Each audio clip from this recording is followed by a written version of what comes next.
don't know that? It speaks to the emptiness that characterizes our politics. And of course, we are enjoying it. It's fun. We are seeing all these debates. We make decisive decisions, and then they interpret, they analyze, they become analysts. How do you live in a country and you're only an analyst? You don't shape the politics of your home state. You don't shape the politics even if you are an analyst and you are obsessed with to be analytical every time, you don't do anything. It basically means you are going to find yourself, your children are having lunch and you are analyzing how they are eating. You are going to end up analyzing your wife, and before you know it, people have finished eating and you're not doing anything. So it's good to engage with you, activists. It's good to engage with you, friends of the media, so that we can have this conversation. Now, one of the things that you get to realize with our activism and our programs of action is that it is always underpinned by tactical sophistication. So what we do all the time is that, so this is an objective. How do we win? How do we lose? At one point, do we declare victory? So one of the victories that we want already to declare here is that for the first time in the history of Namibia, 29 years after independence, we are actually talking about a mayor of a city, or a mayor of a town, or a mayor of a village council. For 29, you never had this conversation. Show me evidence. You never had this conversation about who's the mayor, because the system projects a narrative that you cannot ask. You cannot have an engagement about who's the mayor. And in fact, they display their ignorance. Then they are saying, no, you don't vote for mayor, it's a list and things. We know about that. We want people to have a conversation about the mayor. And in fact, because of the design of the system, it's very difficult. SWAPO can't tell you for the next five or 6 months, they are never going to tell you who's going to be their mayor, because of the design of the system. Their primaries are only going to happen about September, August next year. You can never tell you who's going to be a mayor, because the system is arranged in such a way that you are ignorant about these basic issues. You don't get to participate on who becomes a mayor. So we're going to see for how long are they going to be saying, if they are going to oppose what we are proposing, who are they proposing? Who are they bringing forth? So they must bring whoever is their candidate, so that we are able to engage in discourses, so that we are able to do that, because they don't actually know who is going to be in the town council of the city of Windhoek. They actually, how do we live in a capital city that is going to be governed by chains? We are already saying in September, yeah? September to September is a year. The elections are only in November next year. We are already engaging you and saying, this is what we want to do for our city. Okay? So, already this, Gisela, I can hear you. Already, what is basically happening is that you now have an opportunity as ordinary citizen to discuss mayorship. You never had it for 30 years. So to us, that is very important. That's what makes politics cool. A young man who's a waitress, who's not interested in singing songs, must actually find politics fashionable. That's what we want to do. An artist must find politics fashionable. People in the salon must have conversation about who's going to be mayor, what is going to be happening. Politics must never be about those people who talk about exile. And it's so bad that in the narrative about politics nowadays, you find young men and women, instead of engaging, just normally how you engage about on the subject of politics, you think, you just, so what do you think is going to happen? Who do you think is going to take over? You see, comrade, that matter is complex. You must be able to understand the balance of forces and all those things. And it's a language that alienates. So if you can't engage in that language of so-called balance of forces, if you can't use the word comrade, yeah, therefore you cannot engage in politics. So we are making politics fashionable so that you can speak about politics in your own way. You must be able to see, as a resident of Windhoek, yeah, how is it that I'm going to benefit from this thing? That is why we have 5 distinct themes that we are focusing on in terms of articulation of what we want to do. Obviously, one of the things that we want to do is housing.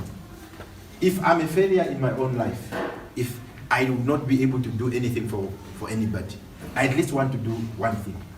And that thing that I want to do is that for that child who sleeps in the same bedroom with their parents, with real opportunity of seeing their parents having sex.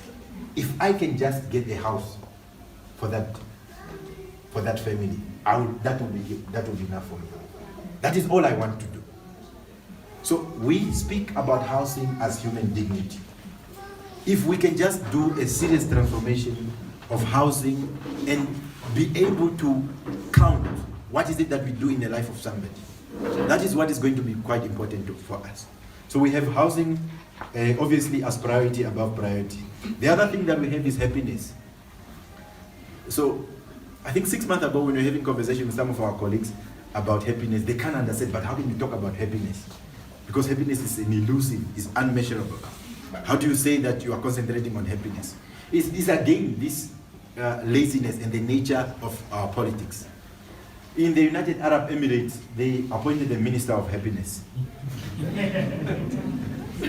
You see, you are laughing because it doesn't make sense to you. Because the system is arranged in such a way that you think is abnormal. So have you ever just driven a car one day? You are just driving and then you just see this guy walking closer to the road and then the guy goes in the road. And then what do you do? Your response, you start hooting, hey, move Scott, what? You start insulting this person. But what is happening psychologically to this person? To this person, if you lose your ID, you go to Home Affairs, isn't it? If you want to go to school, you go to Ministry of Education. But if you are heartbroken, where do you go to? If you tried everything, you applied for tenders, you send your CVs everywhere, where do you go to? What government agency do you go to? So part of the social manifestation of our problems that we face is because our society is not concerned about the social aspect. Yeah? It's not concerned about the social aspect, the feelings of people. So how do you feel? You find somebody who's saying that no, you are evicted because the land is not yours. Yeah? So you must follow the rules. So therefore you can't be, your house is going to be demolished. Law have become so important to people, such that nobody is actually concerned. Because I violated the law, it means I must go hungry. Because I violated the law, it means that my humanity is no longer important. So you would understand when we begin articulating some of the things that we're talking about, that we want to engage you. We want to engage in a narrative that speaks to this aspect of happiness. Yeah? How do we assure happiness? For a young man who's just interested in entrepreneurship, how do we make sure that this young man is happy? Okay? So you would see some of those articulations that we're talking about. Also employment. How can we have a capital city that is weaker? Ongwediva is more stronger than Windhoek. How do we explain something like that? We can't have a situation where Windhoek is more stronger than Ongwediva is more stronger than Windhoek. The other thing that we're also talking about is decoloniality. So we are also having this aspect of decoloniality because decoloniality is very important to us. If we are saying this is your room, how can it be your room if you don't have how can it be your room if you don't have the key? How can it be your room if you don't determine what type of bed sheets are going to be there? How can it be your room if you don't determine, if you are unable to close it when you have to go and do something? So decoloniality speaks about knowledge and confidence of self. If it's yours, there must be manifestation that is yours. You would even think that decoloniality will have a biological manifestation in a sense that if the child is yours, there must be some sort of resemblance. So that is basically what we are doing. So it's true that we are taking over the city of Windhoek. It is true that I'm contesting for mayor of the city of Windhoek.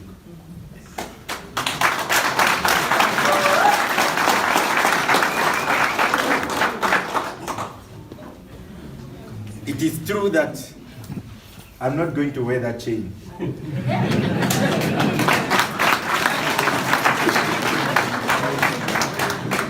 So, not that I'm lazy and the chain is heavy or anything, but why do you need to wear a chain in order to show compassion, in order to build a home for somebody? Why do you need a chain in order for you to come and really provide development, employment, and happiness to the people. Okay? So what we are basically doing is that we are not going to do things as usual. That's why we are calling it a radical transformation. I'm not here to tell you nice things so that you can like. I'm here to tell you what we want to do. So activists have already explained the journey that we've come. We literally thought the system is going to correct itself. We were in the SWAPO Youth League. We understand the SWAPO dynamics. We understand the opposition parties, and some of them have been around for the same time as SWAPO has been around. So we understand the politics of this country very well. So when we speak of radical transformation, Windhoek radical transformation, that basically means that he who was God becomes dog, and who was dog becomes God. So we want to change the tables. And one of the first things that we want to send out a message is that, I mean, between now and November, it's about a year and 3 months. We just want to send a message to all the elites. If the ministers are your uncle, please help them to pay their bills already. That's true. So they don't pay their water and electricity, they don't pay their rent and taxes because they can just call those guys. But if they see that it's Sakeus, and Sakeus have not paid for their water, they're going to cut off your water. And again, because of the lack of tactical sophistication among Namibians, even journalists are writing about a water bill going to 100,000. How do you have a water bill going to 100,000? So it's not about who paid the water bills, but how does a water bill, you remember that the bill is that you owe. How does it move from 100 to 200, to 200 to 300, 300 to 1,000, 1,000 to 50,000, 50,000 to 100,000? And the water is still running. Are you running an irrigation program? So that basically means that we do know for sure that there are ministers who owe. So our message is that you still have enough time to pay your water bills. You still have enough time to pay for your rent and taxes, because we are going to cut those. We are going to cut some of those things when we take over, and we are definitely going to take over.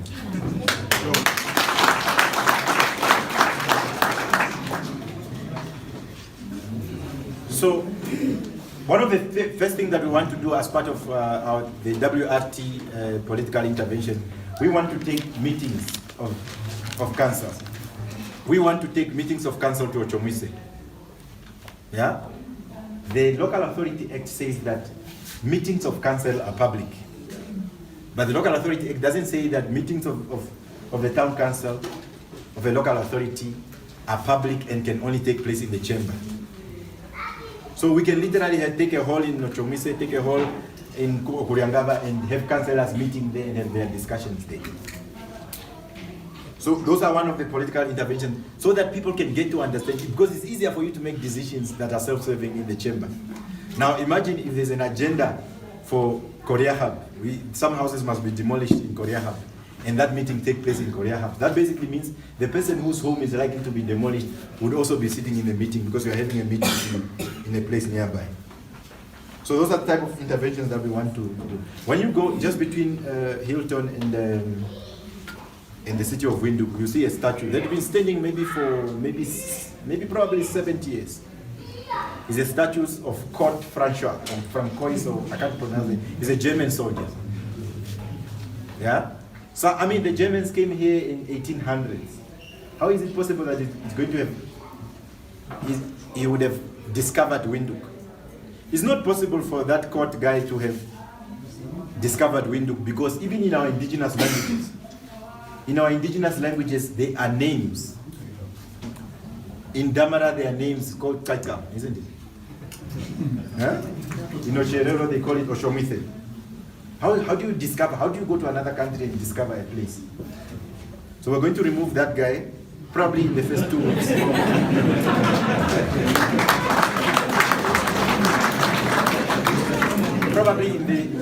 probably in the first 2 weeks of taking over.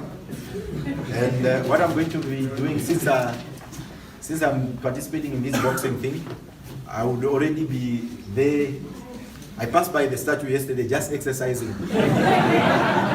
Because how we want it to fall is that we want to just put strings around it and then we pull physically, just to make sure that it doesn't break, because we want it to go in the museum. Yeah, we want to go to in the museum so that we are able to tell our children that, you see where Kakugade Mungunda is standing as a furious warrior. They once stood a German guy, and we have removed that German guy in 2020 or 2021, and the German guy is now in the museum, so that children can go in and learn the history of what we were able to do.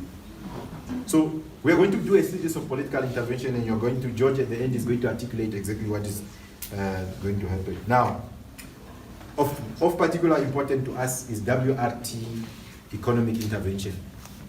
So we're doing a series of economic intervention. What we want to do mainly is to reorientate the economic machinery of the municipality from tendering to building the municipality capacity. So instead of giving out tenders, so the municipality must be able to do part of its work. Now, what we want then to do at the practical level, we're going to establish municipality-owned enterprises. Almost everything in the municipality is sent out on auction. Even just cool drink, water, everything is just a tender. Okay? The budget of the municipality is ranging between 4 to 6 billion. So over the past 6 months, we've been studying the finances of the municipality to try exactly and understand that procurement is part of the problem. Okay? That is why that the city is running in a deficit of about 400 million. So that basically means that your income, with the deficit, what it means is that if your income is 100 Namibian dollars, your expenses, what you spend, is 150. Therefore, your deficit is 50 Namibian dollars. You have to go and look for that 50 Namibian dollars. What is happening in the city of Windhoek is about, they would have a lot of this revenue that comes in, and that revenue have a shortfall. And that revenue have a shortfall of about 400 or so million. So they operate on deficit. It's technically insolvent in economic terms. Now, the city police, there are probably 100 or whatever the number of city police officials. So the city police, every city police officer has a uniform, probably 3 or 4 different types of uniform. From the boot, from the cap, from everything, yeah? From even the rings that they have, like the one that we're wearing. Eh? But all of that uniform come from outside Namibia. But our uniform is just made here by Ingo, here, just in Katotola here. Ingo made our uniform. But the city police can't make their own uniform. I'm sure we look better than the city police. Okay? But it's not only the city police, it's also the cleaners. They probably have 400 or 500 cleaners. The total number of employees of the city of Windhoek are 2,000 plus. The people that work there in the uniform that they are wearing. So what we are going to do is that we are going to ban all importation of uniform. Firstly, for the city of Windhoek. So if your cousin is having that tender, you guys must already start planning alternative tenders, because we're going to stop that. How do we stop that? We are reopening Ramatex. Wow. We are reopening Ramatex and establishing what is called City Ramatex Manufacturing. So every street in Windhoek here, every street there's already a meme that makes the calls. Yeah? But we still go and import the uniform. So what is going to be happening is that the uniform of the city police, the uniform of the cleaners, the uniform of the general workers, the uniform of those bus drivers, you know, they are always wearing uniform. All uniform that is going to be used by the city of Windhoek is going to be produced at Ramatex. So that money that we used to spend to entrepreneurs to fly around and do all sorts of things is no longer going to be spent out. So we are going to have a factory. You remember now, if you have to produce all those uniforms, it requires a lot of labor-intensive intervention. So the reopening of Ramatex would be our strategic intervention for job creation. I mean, Ramatex is there, it's standing. So it's not even going to cost us the amount of money that is spent on tendering would be used to buy machineries so that we can provide real jobs. Economies is not built by us with PhD. Economies is built by people who do practical work. So For a young man and woman who have done dressmaking, for a member who once worked at Ramatex and never been employed ever since, for this opportunity to come for them to go and work at Ramatex again and feed their children, that to us will be an ultimate measure of happiness. Somebody who didn't have anything and moving to a direction of when they are actually having something. So we're going to bend all that specific aspect. So every time when you pass by Ramatex in Komasdan, start already imagining people going to work. And what does it mean when you have people going to work? It means that if you are selling fat cooks, if you are selling what, it means that you are able to at least be able to do something. Now, if the municipality can put a dustbin at your door and then you pay per month, what if the municipality can put a security guard at your door? Then you pay per month. Then you know when you go to work, your house is secure. I mean, if they can do it for a dustbin, if the municipality can put a dustbin at your door for you to put in rubbish, how about somebody that you can speak to? Somebody that can call you. The dustbin will never call you and say, your neighbor put rubbish in your dustbin. But the security guard will call you and say, there is somebody here, say, who is apparently claiming to be your brother, and you know that you don't have brother, you only have sisters. So what we are doing, we are establishing what is called city securities. Now, city security is that we want our streets to be safe. And our street can never be made safe by the military that is beating up people. Our street can be safe when we have a specific intervention and we put security in the socialization of the residents of the city. Why is it private security is just limited to all these guys that even they go and buy all sorts of things, but they don't pay their security guards? So we want to recruit 3,000 men and women, and we know that these things, we had time to think about these things, how practical they are. So what is basically going to be happening is that we are going to have all those security guards. They are going to be, if you are interested, and in fact we did a survey. You do that in Cape Town? Yeah, we did a survey, and in our survey we went to ask people that own houses, and we asked them, not only whether you are interested, we also ask them how much they are willing to pay per month. I know of institutions, particularly institution of higher learning, that pay a security company 2.5 million per month. So what we are going to do is that we're going to make it difficult for those guys, because what we have no profit motive as a municipality. We're simply going to say, so you pay this guy 2.5 million per month, just pay us 1.5 million. Particularly in the financial crisis when institutions are struggling, it will be a fool who would reject a 1 million reduction in the security services. So what we're basically going to be doing, not only are we going to provide security to individual households, we are also going to be participating in a private market security. So if the ministry or Coca-Cola or whoever needs a security guard, so then that's what is going to be basically happening there. So that we, again, complementing what Ramatex is doing, so that we are also able to absorb many young people who are hopeless, or who are now involved in crime and all those things. Michael the other day was saying he was robbed, and then he's saying, but he understands why those guys broke into his factories, because there were no other means of doing whatever they want to do. Now, again, what if your toilet is not working and you don't have money, and you just call a municipality? Then the municipality sends a plumber to fix your toilet. You don't have money, you pay the end of the month as part of your bill.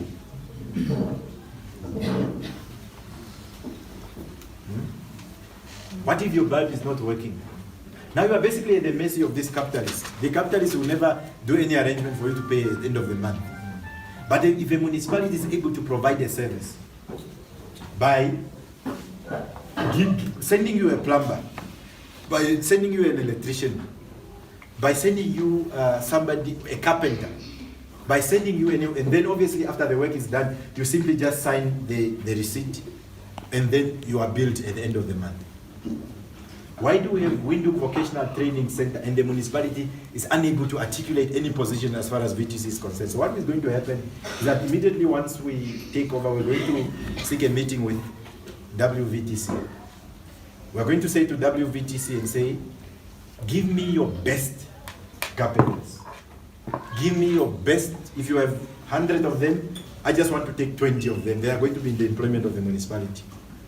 Give me your 20 plumbers to come and work in the municipality. So that if you are in VTC, you are now encouraged to work hard, because we are going to establish what is called city construction and household services. So that you call the municipality when you need your toilet to be fixed, when your electricity is malfunctioning, or whatever the case may be. Okay? So remember that if those street lights they've given out on tender to somebody to fix those street lights, it will be municipality officials that are going to be fixing those street lights, and not those stories of tendering and things like that. Now, the reason why housing is a problem is because housing finance as a whole has been left to the private sector. And you know that you could actually negotiate your interest rate. Yeah? There is what is called repo rate. You remember a bank, the FNB takes money from Bank of Namibia. And Bank of Namibia expect interest for these guys to pay.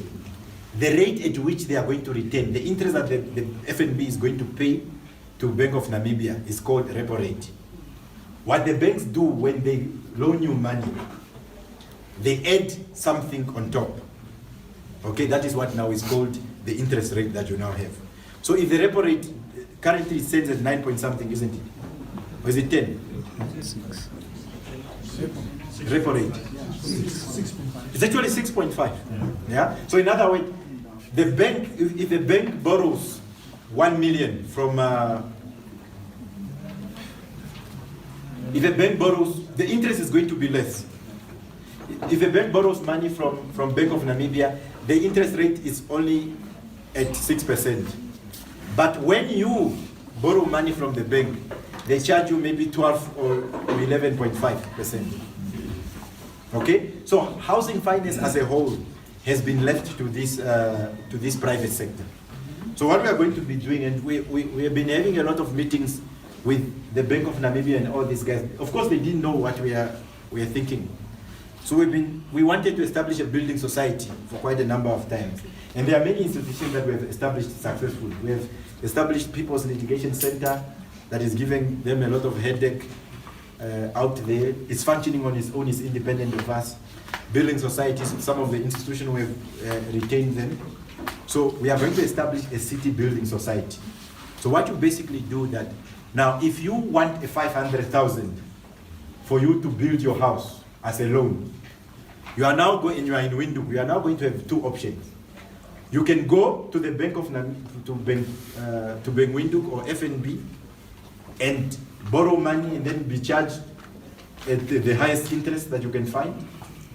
Or you can come to the city building society whose interest is probably just going to be even below the repo rate. So what we want to do is we take, for example, we take 50 million and then we put it in the city building society. Then you go to the municipality and say, I want a loan to build my house. Instead of the bank. Because the bank says you must have life cover, you must have all these other things, you must do also a series of things, they must do evaluation, and all those long processes. The land is ours. We run it as a municipality.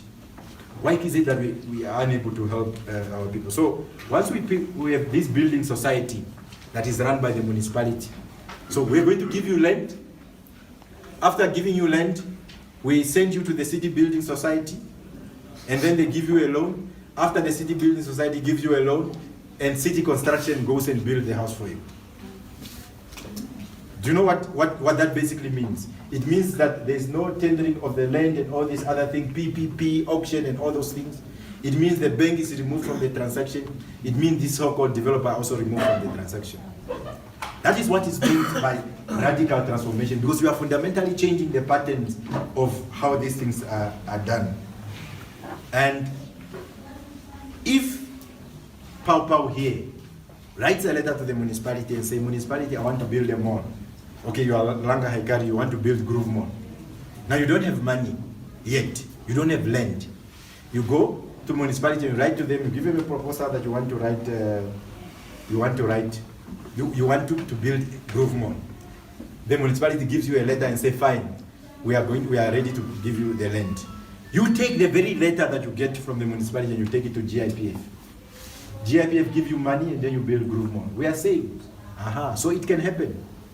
So instead of writing a letter to somebody that they can take to GIPF, we as a municipality approach GIPF ourselves and say, Chief, we want to build a mall in Havana. It's not white people that buy in PEP in Havana. White people go to Edgar's. It's people who take taxis from Havana all the way to go to Groove Mall. Why is it that the municipality cannot own its own mall in Havana and many other places like that?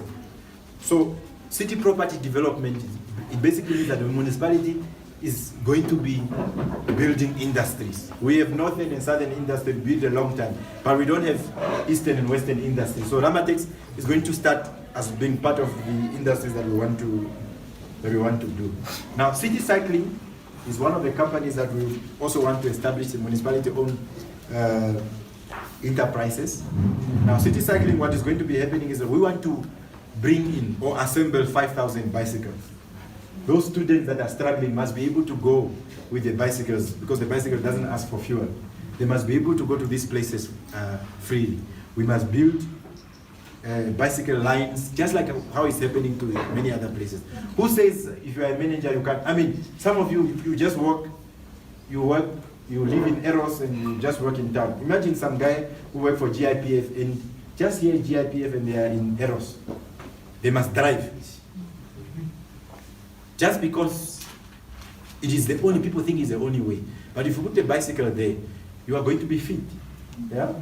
So those are the types of interventions. So I was just taking you through in some of the municipality-owned enterprises that we are going to do so that we are able to do that. Why are we going all out with this type of intervention? Is because of what we want to do. We want to reduce rate and taxes by 12%. You know, if you buy a house, I mean, you find somebody, you are in Commasdal, and you only pay rate and taxes maybe 1,500. Or even more. You don't understand. When you pay for water, you understand, isn't it? When you pay for things that you have used, just by having a house, you are guilty of having a house in Windhoek. Therefore, you pay for that house. And that is what the municipality keep increasing now and then, because they have the power, because the thinking, the tactical sophistication is not there. The only thing that you do, you just increase the rate and taxes. So we want to cut that by 12%. And you can calculate already for yourself for what you pay. If we are able to succeed and win this, it basically means that we want to put money back in your pocket. Now, whether it's Papkevitz or Van der Merwe, including Genkob himself, they are all going to benefit from that reduction. Because if we are a mayor of Windhoek, you know, as mayor, people are saying, no, go to parliament and all those things. We want to demonstrate to young people. Why must I take George to parliament when I did not give him an opportunity to do something in the local authorities? When I did not give him an opportunity to do something, I must give an opportunity to the youth in Rundu to do something in their community before they can go anywhere. In fact, at any given time, a minister who does, whether you are a minister or Director General of Intelligence, the municipality only have customer numbers. So there's a customer number that you have. If you don't pay your water, I cut them off. It doesn't matter who you think you are. You know, it's going to be nice to cut off water of the Tunga, all this. So those are the type of economic intervention that we do, because in the time of crisis, it does not make sense when you just make life difficult for others. If we are saying that we must tighten our belt, we must be able to at least say, since we are tightening our belt, at least give an opportunity for the citizen, for the residents of the city to be able to say at least, yeah, we ran this campaign in 2020. We ran a successful campaign. As a result of that campaign, my rate and taxes have reduced. A 300 reduction in rate and taxes for a meme in Katutura, it may not mean anything to you, but it means everything to such a person. There are some